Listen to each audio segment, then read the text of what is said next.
Je suis fier que vous m'ayez aussi choisi pour être avec vous dans ce combat, parce que mon père me disait tout le temps, Morad, n'oublie pas, une seule main n'applaudit pas. Donc je sais que je ne gagnerai pas tout seul.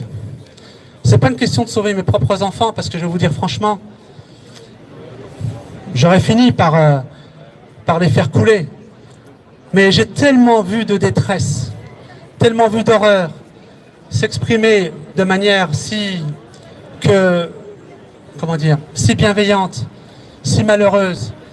Comment dire, on ne voit pas ces Français-là, on ne les voit pas ces Français-là. Ces Français-là, ils n'intéressent personne. Parce que je pense qu'il y a beaucoup de gens qui sont à milieu de se rendre compte de ce que devient la vie d'une maman une fois qu'elle est prise dans ses réseaux et qu'elle est isolée par ses réseaux. Elle est détruite socialement, détruite financièrement, détruite psychologiquement. Il y en a ici qui ont eu le courage de venir et qui ont témoigné. Il faut savoir ce qu'elles vivent. J'insiste sur le fait que c'est souvent des mamans qui sont prisonnières. Même si moi je suis un papa, on est 10% à peu près pris dans les taux. Mais la majorité, c'est des mamans. C'est beaucoup plus facile pour eux de prendre des mamans et de les isoler et d'abuser de leurs enfants. Alors oui, j'ai écrit récemment à Brigitte Macron. J'attends sa réponse. J'irai la voir avec une délégation. Et dans cette délégation, j'y mettrai un gilet jaune constituante. Parce que je leur dois un merci. J'irai voir Gérard Darmanin. Gérard Darmanin, je lui ai transmis les noms de policiers et policières qui appartiennent aux brigades de protection de la famille, qui n'ont jamais arrêté un seul réseau pédocriminel depuis que ça existe. J'ai donné leurs noms. J'en cite certains parfois, genre Émilie Salé, chef de la brigade de la famille au 17e arrondissement du commissariat de Paris. Elle se garde bien de porter plainte pour diffamation contre moi. Donc, Gérard Darmanin, je lui ai envoyé un recommandé, j'ai la copie de la lettre ici, vous avez pu le voir ça sur ma vidéo d'il y a 2 jours. Eh bien, Gérard Moussa Darmanin, toi dont le grand-père priait l'islam, j'aurais espéré qu'il prie Dieu, parce que les catholiques ne me disent pas qu'ils prient le catholicisme. Mais bon, on va dire que c'était l'émotion, c'était ta première journée en tant que ministre. Mais néanmoins, sur le fond, Gérard Moussa Darmanin, moi je suis venu à toi. Et je ne suis pas venu tout seul, je suis venu avec des millions de Français que je représente. Donc on va voir ce qu'il va faire. Lundi, j'envoie une lettre à Jean Castex, Premier ministre. Parce que ne croyez pas que je ne bosse pas. On est tout un groupe à travailler. Je vais vous dire pourquoi nous contactons Jean Castex. Nous venons de découvrir avec un groupe de mamans agissantes, pour certaines qui ont connu l'horreur, que des enfants français, via l'ASE, étaient envoyés au Sénégal et à Madagascar pour des soi-disant stages de rupture. La majorité des enfants qui étaient envoyés là-bas, seuls, isolés de leurs parents, étaient pour la plupart d'entre eux agressés sexuellement. Ça se passe en ce moment en France et c'est avec votre argent. Vous voyez, il y a beaucoup de choses que vous ne savez pas. Faites-moi confiance, je vous fais confiance. Et Jean Castex, publiquement, il va recevoir une lettre en recommandé qui partira demain, donc qui lui arrivera normalement mardi ou mercredi. Je demande audience auprès de lui. Je serai accompagné cette fois de maman, probablement d'un enfant qui a été victime de ce réseau-là. Vous voyez, ça n'arrête pas. Ça n'arrête pas. C'est pour ça qu'ils ont peur. C'est pour ça qu'ils ont peur.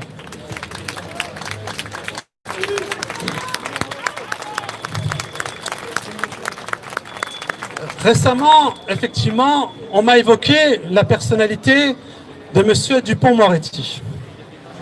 Bon. Tout ce que je sais le concernant, pour moi, ça reste des faits graves. J'ai effectivement écouté, lu avec attention des documents écrits par monsieur le journaliste Garde, qui a fait un travail magnifique et qui a produit un film, un film sur Outreau. J'ai lu le livre effectivement de monsieur Thomé. J'ai lu Le Torchon de Florence Aubenas, La Méprise, qui bizarrement a le droit, elle, à tous les passages télé, alors qu'elle n'avait pas lu les 30 000 pages du rapport ni du dossier. Je regrette, et je suis très triste, qu'un homme, avocat, ait pu torturer psychologiquement des enfants mineurs, qui a été reconnu par des médecins comme étant avoir été violé. Je suis triste de savoir qu'un homme avec une robe d'avocate a tellement, comment dire, je me garde bien d'avoir de l'émotion lorsque j'évoque tout ça, crié sur une petite fille de 7 ans qu'elle s'est fait pipi dessus. Je regrette que l'administration judiciaire de l'époque ait placé les enfants dans le box des accusés au prétexte qu'il n'y avait pas de moyens. Ce qui a permis à Mme Florence Aubenas de rapporter que les accusés étaient dans le box tout en sachant qu'elle savait que c'était des enfants qui étaient. Et ça, je trouve ça horrible et je trouve ça criminel sur le plan intellectuel. Donc, aujourd'hui, effectivement, c'est aussi mon job par rapport à tout ce que je décèle, par rapport aux manières systémiques, parce que j'insiste, les dossiers se ressemblent énormément. C'est toujours les mêmes méthodes pour tuer une maman plaignante, toujours les mêmes méthodes. Enquête de police falsifiée, un vice-procureur qui s'arrange pour classer sans suite, puis après une juge d'affaires familiales qui rend un jugement complètement arbitraire délirant. Et puis après la maman insiste, et ben on trouve un médecin expert psychiatre qui va faire un rapport bidon et dire exprès qu'elle est folle. Et là l'enfant, effectivement, comme la maman, ne se retrouve plus parce qu'il y a des méthodes psychologiques qui consiste à conditionner l'enfant par la suite à lui faire croire que sa maman Doar, qui ne sait pas pour lui, l'a abandonné. Eh bien, j'ai fait une proposition officielle. Je l'ai fait publiquement. J'en ai beaucoup parlé avec le collectif. La majorité du collectif soutient cette demande. Et croyez-moi, ça commence à les faire trembler. Oui, je veux que soit changée l'ordonnance de 58 concernant les magistrats. Qu'à l'intérieur de cette ordonnance, on remette leurs responsabilités pénales et qu'ils soient jugés par un tribunal populaire pour moitié composé de policiers, de gendarmes et de militaires. Oui, je l'assume. J'ai énormément d'amis magistrats, énormément d'amis policiers. Je parle toujours d'une minorité, mais pourquoi je parle de cette minorité? Pourquoi réfléchissez au fait que pourquoi cette minorité est puissante? Parce que cette minorité pédocriminelle, comme elle rend service à des gens placés tout en haut, cette minorité pédocriminelle, où il y a des magistrats et des flics haut placés, ils ont des promotions fulgurantes. Donc les magistrats qui sont en dessous, qui se battent et qui veulent révéler les vérités, on les étouffe, forcément. Mais ça reste une majorité de gens qui sont de notre côté. Il y a des magistrats, il y a des policiers qui me disent de continuer. Il y a aussi une chose que je voulais vous dire, c'est que depuis peu, et j'en suis fier, j'ai révélé que des lycéens commençaient de plus en plus à vouloir se battre à nos côtés. Et ça leur fout la trouille. Parce que pendant longtemps, on a voulu faire croire que les lycéens, ils se préoccupaient uniquement des phoques sur la banquise. Non. Parce qu'il s'est passé quelque chose de très grave il n'y a pas très longtemps. Des lycéens, très courageusement, commencent à aller sur les réseaux, les plateformes pour jeunes mineurs, et commencent à piéger des pédocriminels et des pédocriminels. Ils leur donnent des rendez-vous dans des parcs, ils les filment, ils retranscrivent tous les SMS, tous les mails, ils donnent ça à la police, et qu'est-ce qui se passe derrière? Le lendemain matin, des policiers viennent chez eux en leur disant « Vous n'avez pas le droit de faire ça, parce que le plaignant, c'est-à-dire le pédocriminel, pourrait vous poursuivre pour diffamation. » Eh bien, ils en ont marre, nos lycéens. Qu'est-ce qui s'est passé à Épinal il y a moins d'1 an? Ils ont fait tomber un enseignant. Le préliminaire de la vice-procureure, ça a été de s'adresser aux lycéens en leur disant « Mais vous n'êtes pas des justiciers, vous n'avez pas le droit de faire ce que vous faites, vous allez faire des émules. » Eh bien, nous tous, on leur dit « Continuez à faire ce que vous faites, faites des émules et coincez ces pédophiles, ces pédocriminels. Parce que vous êtes notre fierté aussi, tous les lycéens que vous êtes. » Les lycéens sont en train de nous rejoindre. Ils le savent. Les lycéens vont faire très mal. Parce que j'ai parlé avec des lycéens. Et ils m'ont dit exactement, presque par miracle, ce que j'avais dit dans la vidéo de Nexus il y a 2 jours. Je me suis rendu compte qu'en réalité, ils se battaient de manière extrêmement forte. Parce que les enfants victimes, un lycéen, c'est entre 15 et 18 ans. Les enfants victimes, ils ont entre quel âge et quel âge? Bon, je vous passerai l'horreur, il y arrive qu'il y ait des fois parfois des nourrissons. Mais en moyenne, c'est 3 ans, 5 ans, 7 ans, 8 ans. Eh bien, c'est leurs petits frères et leurs petites sœurs. Et ils ont peur pour leurs petits frères et leurs petites sœurs. Et comme ils sont en train de se rendre compte que en France, on fait des coups de filet médiatiques où on arrête des gens qui sont déjà fichés, eh bien, ils se disent que la marchandise, c'est pas trop bon ce qu'on nous vend. Donc, comme ils sont surtout entre eux et qu'ils évitent de regarder les chaînes en continu, eh bien, eux, ils ont décidé de se battre. Et il ne faut pas croire, j'ai parlé à certains gilets jaunes constituantes, un peu matadors, surtout un d'ailleurs, il se reconnaîtra. J'ai rencontré un lycéen qui s'exprimait de la même manière, peut-être même un peu plus virulent. Donc je vous dis que les lycéens sont en train de nous joindre. Je vous dis aussi, et c'est assez étrange parce que pendant longtemps ils se sont tus, les Français patriotes de confession musulmane se sont rendus compte d'une chose, c'est qu'ils étaient pris à partie par Emmanuel Macron. Il hait bien sûr les enfants, en tout cas il ne les aime pas, puisqu'à chaque fois je l'ai saisi, il ne m'a jamais répondu. Et d'ailleurs Emmanuel Macron, je te lance un défi public, tu réponds toujours pas, Manu. Moi je voudrais bien que tu me défies. Ça ne sera pas Marine Le Pen en face. Et ça ne sera pas les gameliers que tu as l'habitude d'avoir. Mohamed Ali, il veut Joe Frazier. Donc Emmanuel Macron, je vous le dis publiquement, il a peur qu'on ait un débat l'un face à l'autre. Il a peur. Donc franchement, n'ayez pas honte de moi. Et quand je dis ça, je sais pourquoi je le dis et j'ai les dossiers qu'il faut. En plus de ça, Emmanuel Macron, si tu veux être un peu crédible, il y a 2-3 personnes qui doivent virer de l'Élysée, qui te conseillent à l'oreille certaines choses, alors que l'un a été témoin de la défense et administrateur d'une association où le directeur a été condamné à 11 ans de prison en 2011 pour viol sur mineur. Ce gars-là, tu devrais quand même le virer de l'Élysée, Emmanuel Macron. Et l'autre, qui a déjà fait de la prison pour des questions de drogue, s'est arrangé pour sauver l'enfant d'un milliardaire français, mais c'est pas de sa faute, il a le droit d'être milliardaire. Il n'a pas eu peut-être la chance d'avoir cet enfant-là, donc lui, je ne vais pas l'incriminer, mais qui s'amusait avec ses potes people à se distribuer des fichiers pédopornographiques. Ah putain, le délire, les mecs, c'est sûr, de voir des enfants violés, c'est sûr qu'on ne va pas s'entendre. Ça, on ne va pas s'entendre. Et la séparation, elle est peut-être là aujourd'hui. Et c'est pour ça que récemment, et j'en parlais avec des amis, oui, musulmans, parce qu'ils n'étaient pas dans ce combat jusqu'à ce jour. Ils n'étaient pas dans ce combat, je le dis. Et là, ils sont en train de se rendre compte que le séparatisme, il est là. Entre ceux qui se battent pour sauver les enfants et ceux qui s'arrangent pour que les enfants continuent à être violés. Elle est juste là, la séparation. Elle est d'abord là. Et moi, je peux vous surprendre à chaque fois, mais il y a une personne que je tiens à remercier. Alors, vous me dites, mais putain, comment ça se fait que tu remercies cette personne? Moi, je sais pourquoi je la remercie, et cette personne sait pourquoi je la remercie. Je ne fais pas de politique. J'en ai fait, j'ai appelé à certains à voter certains candidats. Moi, je ne suis pas un type, je suis fait de chair et de sang comme vous. J'ai fait des choix dans ma vie. Aujourd'hui, je suis complètement pris par ce combat, que ce combat. Donc voilà, je n'ai pas d'empreinte politique, absolument pas. Mais je remercie Ivanka Trump, publiquement. Et à chaque fois que j'interviens, je la remercie. Parce que ça peut vous paraître surprenant, mais c'est la grande classe par rapport à la défense des enfants victimes. C'est vraiment la grande classe. Il faut savoir qu'aux États-Unis, on aime ou on n'aime pas, c'est pas le problème. Quand Donald Trump a été élu président des États-Unis, Ivanka, qui depuis 2 ans préalables, s'était juré auprès d'un groupe de gens dont je faisais partie, qui mettrait comme priorité le trafic humain.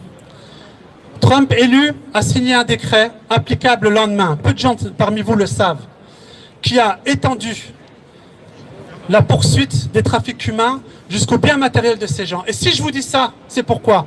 C'est parce que grâce à ce décret, aujourd'hui en France, des Français peuvent faire défendre leur dossier par le FBI. Parce qu'à partir du moment où ça rentre dans le cadre de la loi fédérale américaine, où il y a eu l'étendue de la chasse des pédocriminels et de leurs biens partout où ils sont, aujourd'hui, le FBI garantit aussi la protection des enfants français. C'est énorme ce que je vous raconte, mais entendez-le bien, et c'est énorme. Alors, je vous avais aujourd'hui garanti, pour ceux qui ont entendu la vidéo il y a 2 jours, parce que bon, parfois je m'amuse, entre guillemets, à donner des noms. J'avais promis... Oh.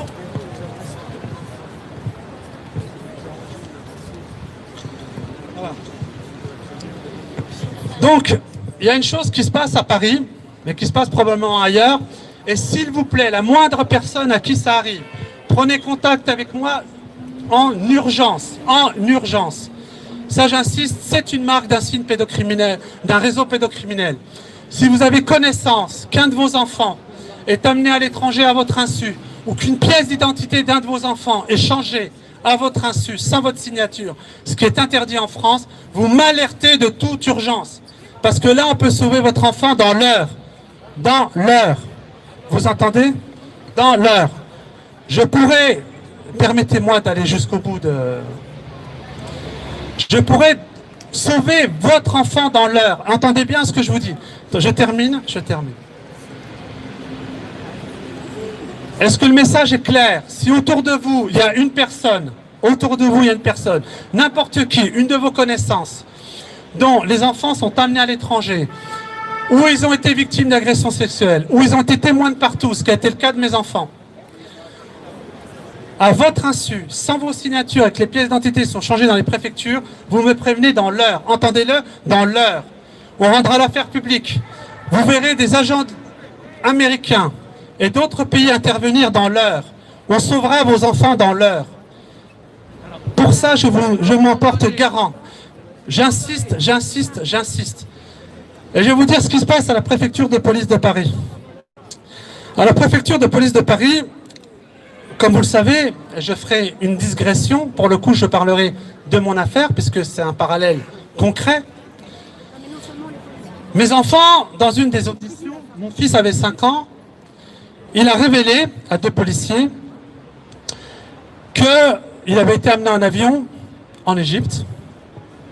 Sa mère n'est pas du tout égyptienne, hein. Mon ex-compagne est alsacienne. Alors pour vous dire, on est loin des critères méditerranéens. Hein. Bon. Qu'est-ce qui s'est passé? Après l'audition de police, je lui dis c'est pas possible. Même un ministre en France ne peut pas changer la pièce d'identité de son enfant, divorcé ou marié, sans la signature de sa femme ou de sa conjointe. C'est impossible. C'est impossible. Comptez bien, j'insiste, c'est impossible. C'est impossible. Donc j'ai commencé à me battre pour avoir accès à mon dossier, comme j'ai l'autorité parentale conjointe, de mes enfants à la préfecture de police de Paris. Et là, bizarrement, normalement, quand vous faites cette démarche, on vous téléphone, on vous dit, écoutez, monsieur, il n'y a pas de problème, vous venez, vous voyez le dossier, bon. Il a fallu 4 lettres recommandées avec accusé de réception. On m'a fait languir pendant plus de 4 mois et demi pour avoir accès au dossier. Bon. Quand j'ai eu accès au dossier, je vous dis, bon, c'est un secret pour personne, je connais beaucoup de monde.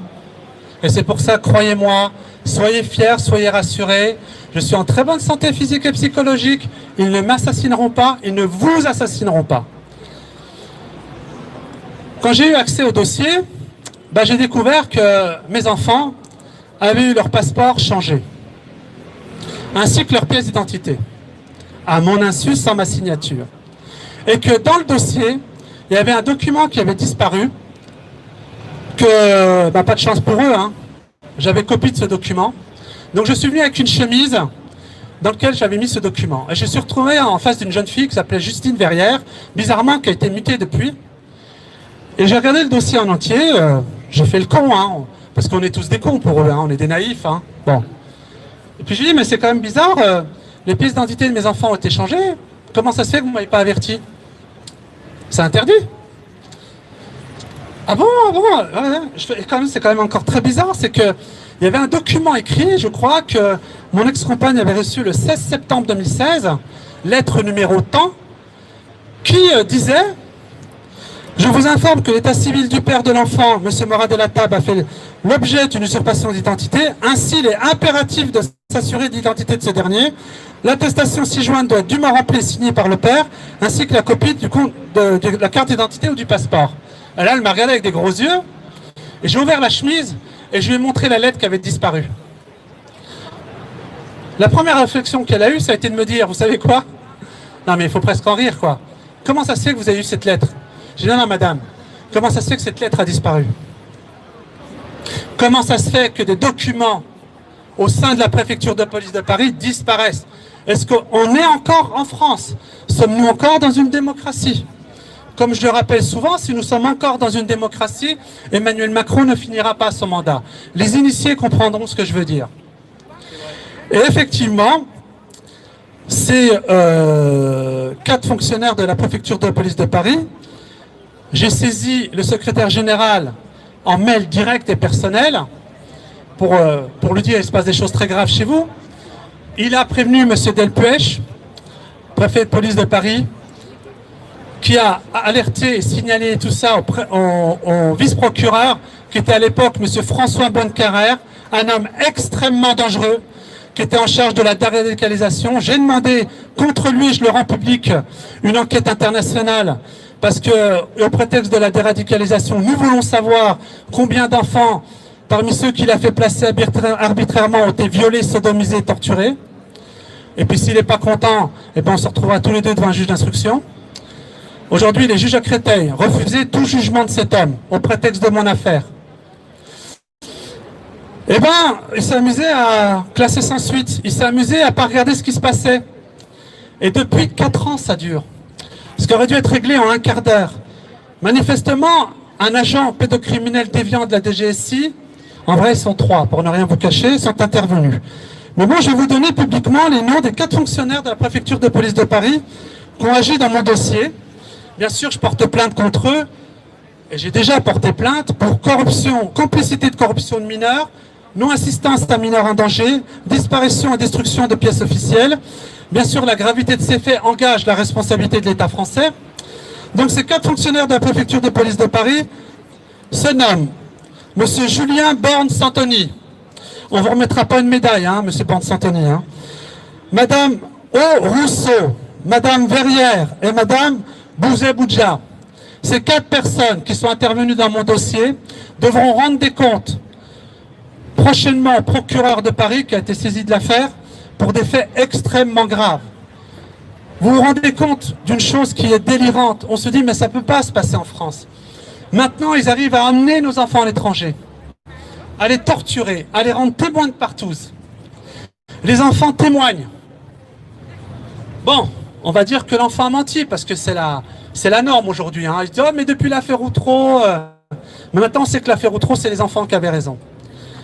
Non mais conflit familial, non, il n'y a pas de conflit familial. Des pièces qui disparaissent dans un dossier, c'est ni le fait du père, ni le fait de la mère. Eh bien, aujourd'hui en France, ils arrivent à amener vos enfants à l'étranger. Le réseau pédocriminel déviant au sein de la DGSI. Là, n'importe qui parmi vous, ils prennent votre enfant, ils l'amènent à l'étranger, ils le violent, ils le sodomisent, ou bien à la rigueur, s'ils l'épargnent, ils font des partouzes devant lui, et derrière ça, si votre enfant a le courage de témoigner, ce qui a été le cas du mien, mon petit Naël, mon petit chéri, ces enfoirés à qui j'avais dit à mon fils, tu peux leur parler, c'est la police, il faut leur faire confiance. Eh bien, bande de salauds, je peux vous dire une chose. À ceux qui ont mis le nez dans mon dossier, vous n'allez pas vous en sortir. Et à ceux qui ont mis le nez dans les dossiers que je défends aujourd'hui, vous n'allez pas vous en sortir.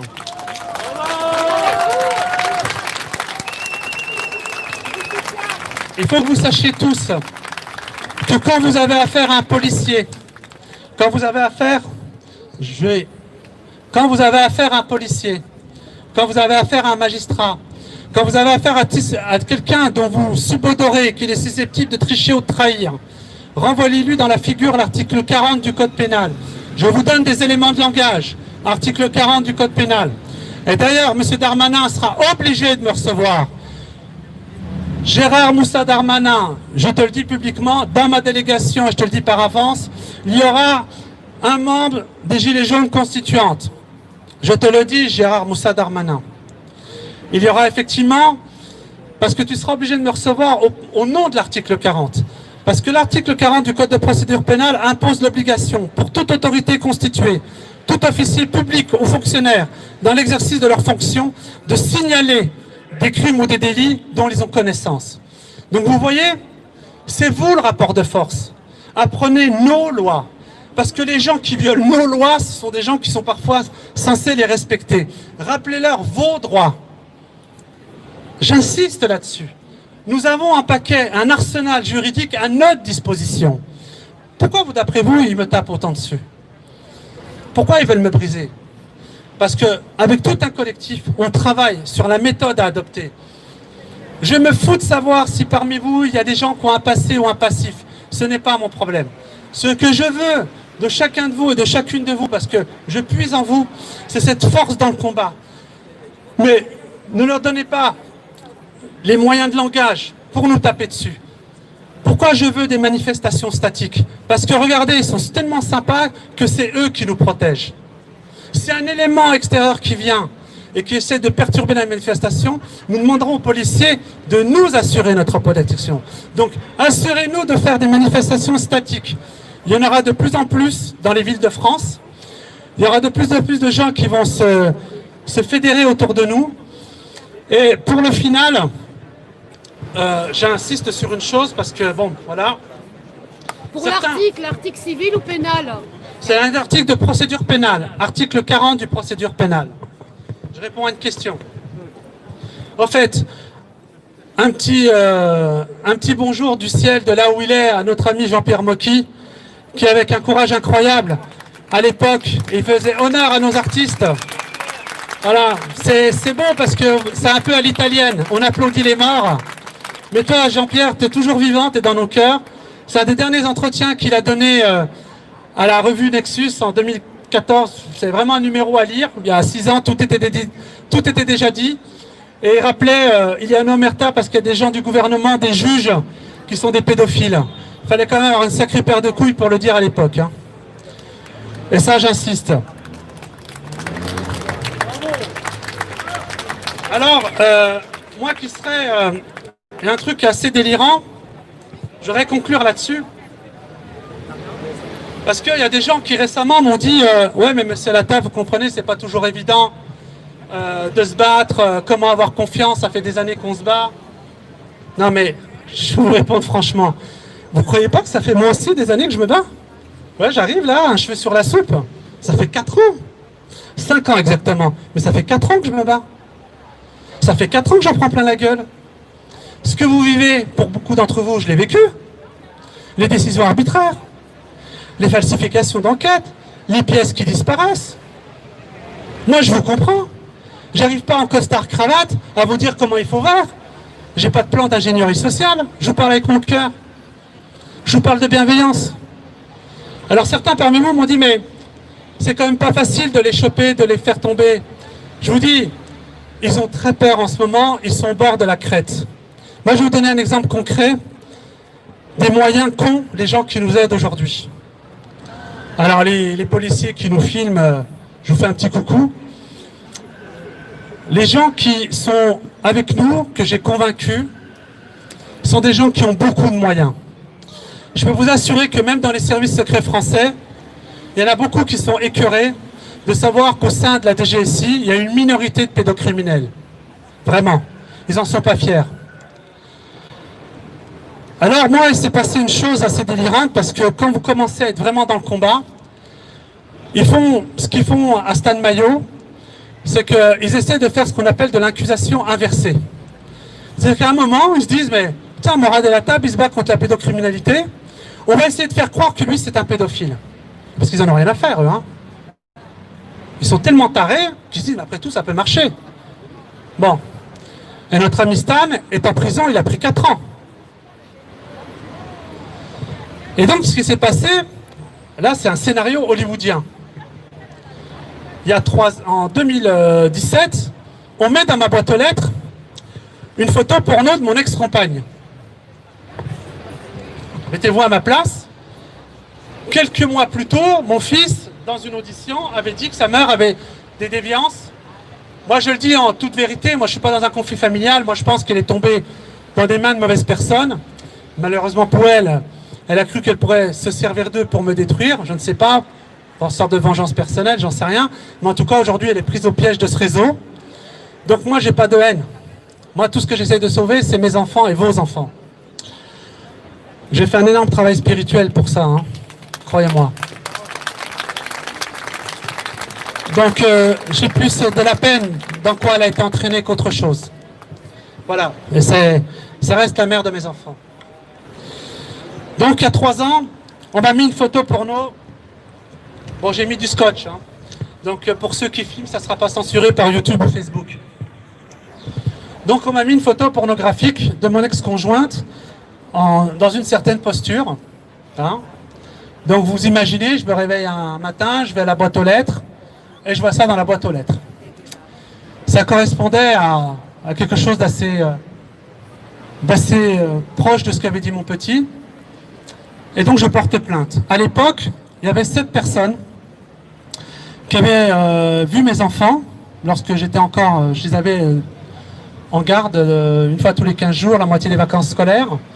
Et mon petit, de manière naturelle, spontanément, racontait que sa maman jouait avec des kikis. D'ailleurs, il y a eu un rapport dans l'école où il était. Il y a eu un signalement fait par l'école. Et François Bonnecarrère s'est amusé aussi à classer sans suite. Il faudra vraiment qu'il rende des comptes. François Bonnecarrère, je me battrai jusqu'au bout, parce qu'il n'y a pas que moi que tu as fait victime, plaignant. Il n'y a pas que mes enfants que tu as fait victime, il y a plein d'autres enfants que tu as fait victime. Je me battrai jusqu'à ce que tu sois radié de la magistrature, ainsi que Géraldine Charles et ceux qui vous ont aidé pour ce faire. Mais ce type-là s'est amusé à faire en sorte que aucun des 7 témoins soit entendu. 7 personnes avaient attesté sur l'honneur des personnes avec qui j'ai aucun lien de parenté. Et la photo, il n'a pas fait d'enquête. Vous savez ce qu'ils ont fait pendant 3 ans? Ils se sont dit que moral est la table. Et là, c'est une plainte récente. Hein. C'est en fonction de ce qu'on est en train de faire. Hein. Parce que ça, il faut que vous le réalisiez. Bizarrement, tout récemment, elle m'a envoyé un SMS au mois de janvier, je crois, en me disant, bizarrement, oui, je ne t'envoie pas des photos des enfants alors qu'elle ne m'en avait jamais envoyé. Je parle aux photos de mes enfants depuis 4 ans que j'achète à leur école, parce que vivent aussi beaucoup de parents plaignants. Et elle m'a écrit, parce que tu détournerais les photos pour faire des photomontages que tu mettrais sur des sites pervers. Je vous raconte cette anecdote parce que vous allez comprendre pourquoi il y a des gens très puissants qui nous aident. Hein. Écoutez jusqu'au bout. Donc je porte plainte au mois de février dernier. Au mois de février dernier, je porte plainte en disant, mais attendez, c'est quand même très grave. Je suis accusé de faire des photomontages. À part Word, moi en tant qu'écrivain, je ne sais même pas me servir d'un ordinateur. Voilà. Et en plus de ça, je mettrai ça sur des sites pervers, des sites pornographiques. Ah ouais, alors le policier qui est en face de moi, très honnête, il prend ma plainte, comme la majorité des policiers, j'insiste. Parce que les pédos, ça se passe au-dessus. Hein. Il prend ma plainte et il me dit, je lui dis, écoutez, je veux une confrontation, les faits sont quand même extrêmement graves. Qu'est-ce qui s'est passé? Elle a été convoquée à Versailles. Et à Versailles, elle est tombée sur une policière, je vais vous donner son nom, je crois qu'elle s'appelle Mademoiselle Galis. Et à Versailles, la policière qui l'a reçue, bien sûr qui avait reçu des ordres des pédocriminels déviants de la DGSI, lui pose aucune question sur la photo. Elle lui a dit, est-ce que vous avez envoyé ce SMS? Elle dit, oui, mais il est sorti de ce contexte. Putain, il y a des gilets jaunes qui rêveraient de ça quand même. Hein. Bon. Je connais à force comment il faut faire. J'écris au procureur de Versailles pour demander la procédure d'enquête préliminaire. Je vous invite à le faire, vous avez le droit de le faire. Et là, je tombe des nues. Je tombe sur l'audition qui fait même pas une page et demie. Elles ont bu le café ensemble. Hein. Elle dit un truc incroyable. Mais vous savez qu'il a fait un photomontage de moi qu'il avait mis sur un site pornographique. Et à 2 reprises, elle reconnaît que c'est bien une photo de sa personne, mais que c'était un photomontage. Alors là, je me mets bien sûr en prière. Je prie Saint FBI, Saint FSB, Saint MI6, Saint MI5. Pour certains, ils auront reconnu qui. Et je leur dis, s'il vous plaît, il faut absolument m'aider. Il faut absolument aider ce mouvement. Parce qu'il y a une grande confiance qui est née entre nous. Et ils savent qu'aujourd'hui, je peux les aider grâce à vous. Mais là, cette photo, elle me cause un vrai problème. Parce que dans son audition, elle dit, vous vous rendez compte sur Twitter, il met des publications à caractère pédophile. Alors que sur Twitter, je mettais des publications pour dénoncer la pédophilie. Et la policière signe ce torchon. Et s'apprêtait à me faire passer pour un pédophile. Là, j'ai saisi du monde. J'ai saisi du lourd. Et certains m'ont fait savoir, très habilement, Morad, on va t'aider. Et tu peux dire à tout le mouvement qu'on mettra tous les moyens qu'il faut pour qu'ils ne puissent pas les piéger. Et après, quelques jours après, c'est pour vous dire les moyens. J'ai trouvé ça dans ma boîte aux lettres. C'est un miracle. Grâce à ces gens-là, probablement par une méthode de reconnaissance faciale, ils ont retrouvé le site internet où était la photo. Donc ce n'est pas un photomontage. Et au regard de ce qu'elle avait dit, c'est bien elle sur la photo. C'est un scénario à l'américaine.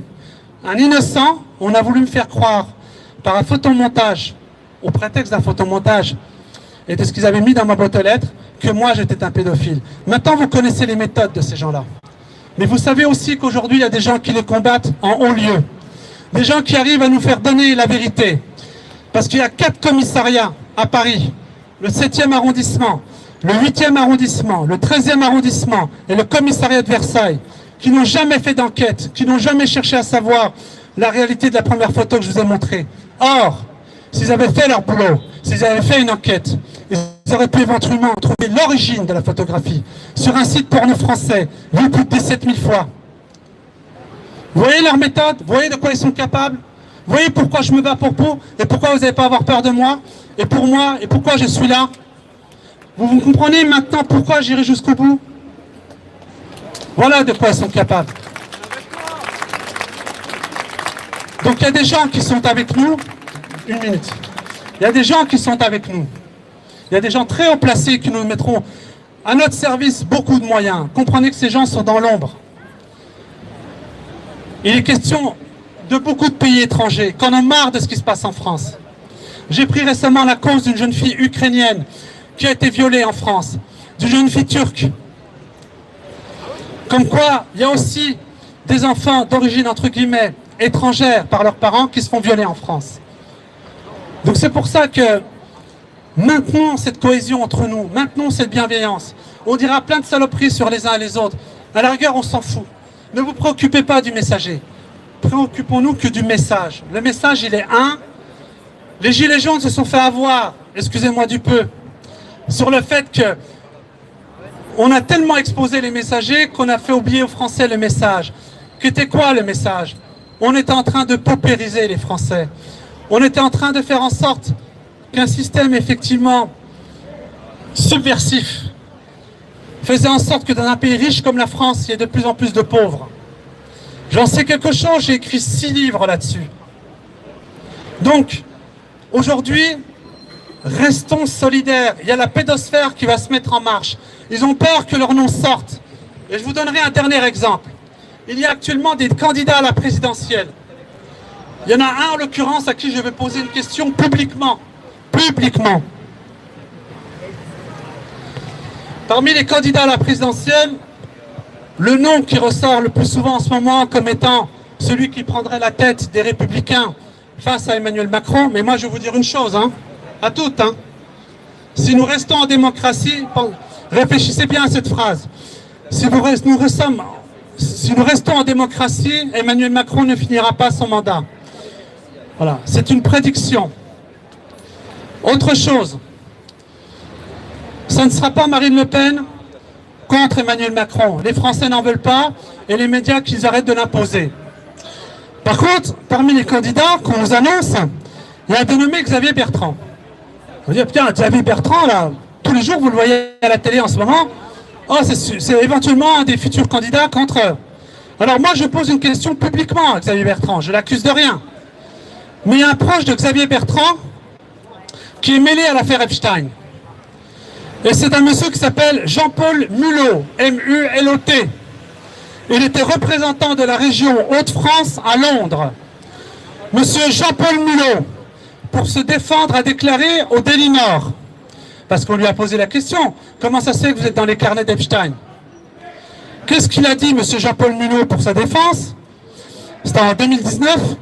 J'ai rencontré Jeffrey Epstein une fois il y a 15 années, lors d'un repas à l'Orangerie à Paris.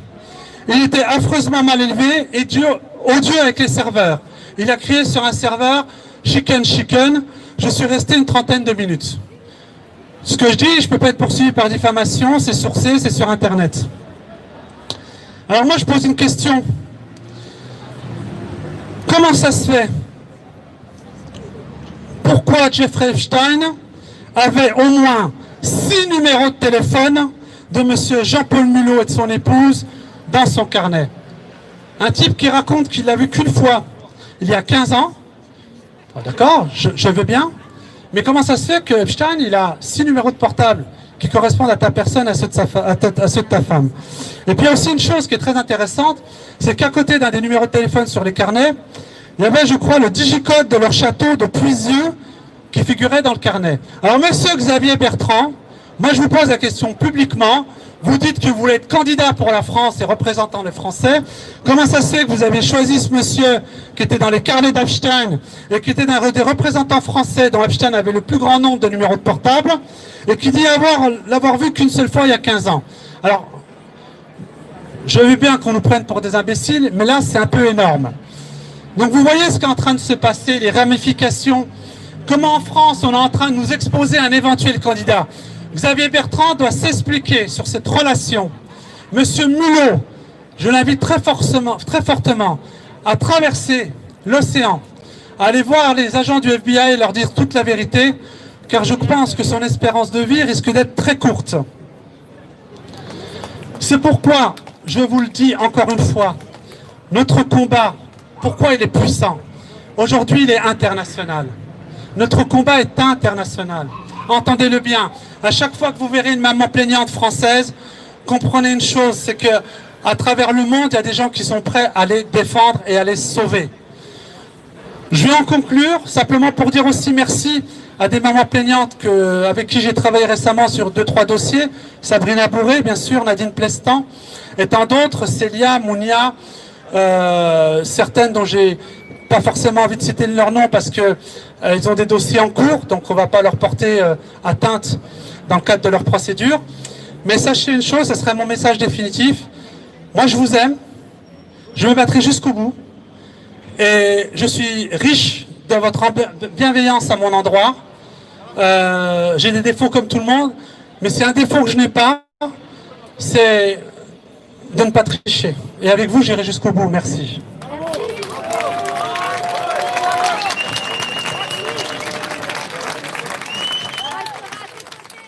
Comment on quitte le parvis, on quitte le Morad. Attention. Morad, comment vas-tu? Ravi de t'entendre. Te revoir. Eh oui, bon, alors j'avais dit que je clôturais le live, mais comme je suis avec Mourad, je pense que je vais poursuivre un petit peu. Mourad, tu as envie de dire quelque chose à mes followers, comme on dit? Eh ben, écoute, ce que je tiens à dire d'abord, c'est que je te remercie d'être là, mon ami. Bah, bien sûr. Parce que tu rapportes à chaque fois la vérité et tu fais preuve d'un courage exceptionnel à dire ce qu'est le réel en France. Donc, effectivement, je suis content de saluer ceux qui te suivent, tes auditeurs. Et puis, merci à vous tous de militer pour tous les enfants de France et de Navarre et du monde. Tu as fait une intervention remarquée. Hein. Eh ben, écoute, j'espère qu'elle sera surtout source de motivation pour tous ceux qui veulent se battre pour défendre les enfants de France. Moi, je suis que le messager d'un message. Ce qui compte, c'est le message. C'est pas le message. En tout cas, vous me faites chaud au cœur en étant présent à chaque fois et de plus en plus nombreux. Et puis, dites-vous que à chaque fois que je me battrai pour sauver des enfants, je penserai à vous, parce qu'au moins vous êtes là, vous êtes présents. Et mobilisez-vous surtout, faites connaître la vidéo que je suis en train de faire avec votre ami. En France, il se passe des choses dégueulasses. Un enfant qui meurt, 2 enfants qui meurent tous les jours, un enfant qui disparaît toutes les 10 minutes, 250 viols par jour et d'agressions sexuelles concernant nos petits, et puis 58 000 qui disparaissent chaque année. Tout ça, c'est dans les placards du Sénat, de l'Assemblée nationale. Nos députés le savent, nos sénateurs le savent. Maintenant, c'est au peuple de France de les réveiller et de les obliger à défendre nos enfants. Parce qu'aujourd'hui, ils laissent les choses se faire et c'est dégueulasse. Alors, s'ils choisissent d'être élus, c'est pour être responsables. Ça marche. Pour rien à ajouter, moi? Non, puis je vous aime, voilà. Et merci, et que Dieu nous garde et que Dieu te garde. Et Amen. on continuera le combat, Amen. évidemment. Merci pour vos prières. Merci à toi.